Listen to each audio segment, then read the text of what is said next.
বোনেরা, আসসালামু আলাইকুম। আপনারা সবাই কেমন আছেন? আশা করি ভালো আছেন। আলহামদুলিল্লাহ, আমিও ভালো আছি।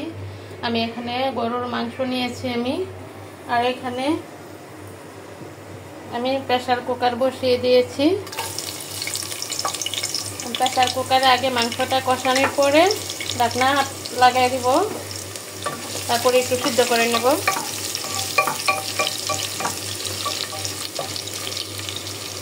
আমি কিন্তু এখানে সব মশলা দিয়ে দিয়েছি, আদা, রসুন, জিরা, হলুদ, মরিচ, আর এখন দিয়ে দিচ্ছি একটু কাঁচা তেল।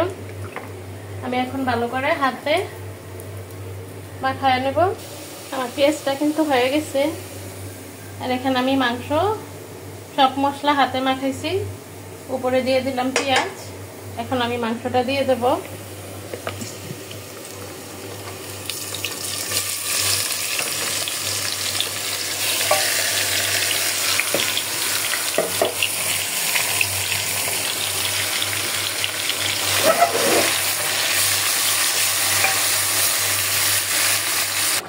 দেখুন আমার মাংসটা কিন্তু কষানি হয়ে যাচ্ছে। আর একটু কষানি হলে, ঝোলটা কমলে আমি আবার ঝোল দিয়ে ঢাকনা আটকে দিব। এখানে আমার গরুর মাংসটা কিন্তু কষানি হয়ে গেছে। আমি এখন ঝোলটা দিয়ে দেব।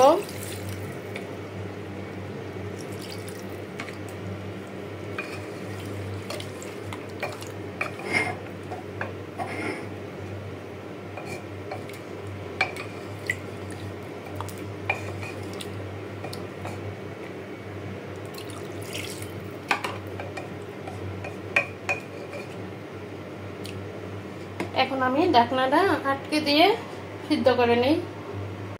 আমার গরুর মাংসটা কিন্তু হয়ে গেছে। আমি এখন নামিয়ে ফেলবো। আমি একটু ঝোলে রেখেছি, দেখুন একদম সিদ্ধ হয়ে গেছে। আমি প্রেসার কুকার দিয়ে 10 মিনিট সিদ্ধ করে নিয়েছি, একদম কমপ্লিট হয়ে গেছে। নামিয়ে ফেললাম। সবাই দেখে বলবেন আমার গরুর মাংস তরকারিটা কেমন হয়েছে।